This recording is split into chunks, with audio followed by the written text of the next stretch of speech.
Welcome to Andhraprabha. నేను నాగేశ్వరి. ఏపీలో ఎన్నికల హీట్ బాగా పెరిగిపోయింది. మేము సిద్ధం సభలతో సీఎం వైఎస్ జగన్మోహన్ రెడ్డి నియోజకవర్గాలను చుట్టేస్తున్నారు. మండు టెండలను కూడా లెక్క చేయకుండా రెండోసారి గెలుపే లక్ష్యంగా పోరాటం చేస్తున్నారు. ఎవరెంతమంది కలిసి వచ్చినా సింహం సింగిల్ గానే పోటీ చేస్తుందని చెప్తున్నారు. అలాగే తాను ప్రవేశపెట్టిన సంక్షేమ పథకాలు అభివృద్ధి తనను గెలిపిస్తుందనే ధీమాతో ఉన్నారు.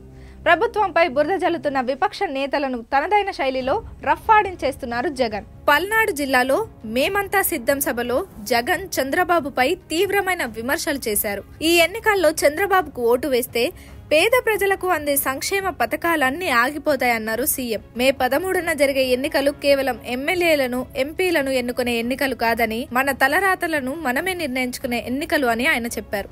ప్రజలు ఆలోచించి నిర్ణయం తీసుకోవాలని కోరారు.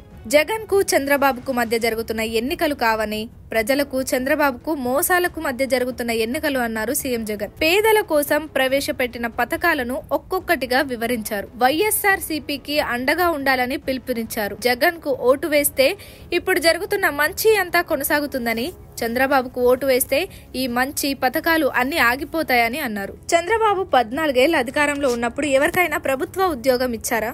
బాబు హయాంలో ఒకరికైనా మంచి జరిగిందా? బాబు రావాలంటే ఎవరు కావాలి అన్నారు. ఏం జరిగిందో అందరు చూశారు. కానీ జాబ్ రావాలంటే ఫ్యాన్ రావాలా లేక తుప్పు పట్టిన సైకిల్ రావాలా అని ఆయన ప్రశ్నించారు. వైసీపీ అధికారంలోకి రాగానే 2,31,000 ఉద్యోగాలను భర్తీ చేశామన్నారు. పేదలకు వైద్య సేవలను ఇంటి వద్దకు తీసుకెళ్లామని, గతంలో రైతులకు ఏమీ చేయని చంద్రబాబు ఇప్పుడు మేలు చేస్తాడని గొప్ప చెబితే ఎవరూ నమ్మరన్నారు. చంద్రబాబుది బోగస్ రిపోర్ట్, జగన్ది ప్రోగ్రెస్ రిపోర్ట్ అని తెలిపారు.